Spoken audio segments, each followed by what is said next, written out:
Hey everyone. Big developments in the ongoing U.S. anti-drug boat campaign have just surfaced. The man at the top, Defense Secretary Pete Hegseth, has reportedly pushed his top admiral out amid growing controversy over lethal maritime strikes.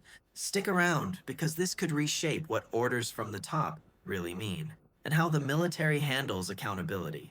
Reports say Hegseth asked Admiral Holsey, who had been in charge of U.S. military operations across the Caribbean and Latin America, to resign after months of ongoing disagreements.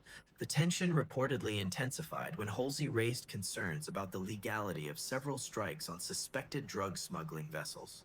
Some of these strikes included reports that survivors were left in the water and later targeted in follow-up attacks, sparking questions about compliance with international law and the rules of engagement.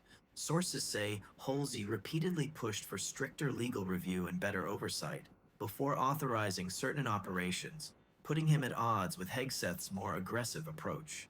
Holsey announced he would retire on December 12th, 2025, less than a year into his command, a move that caught many in the military and political spheres by surprise, as such high-level postings are typically multi-year assignments.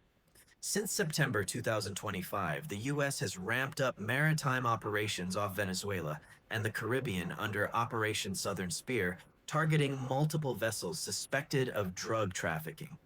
These operations have resulted in dozens of fatalities, making the campaign one of the deadliest in recent memory for U.S. counter-narcotics missions in the region.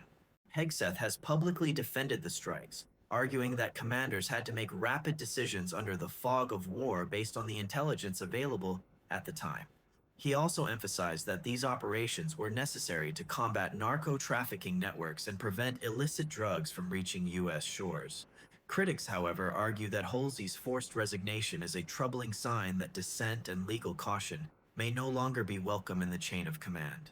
Many worry this could set a precedent where military leaders feel pressured to follow orders without question, potentially undermining legal safeguards and accountability in lethal operations. That's the latest on the Hegseth-Holsey clash and the controversy surrounding the U.S. anti-drug boat campaign. What do you think? Justified leadership decisions or a dangerous silencing of dissent? Drop your thoughts in the comments and don't forget to like and subscribe for more updates.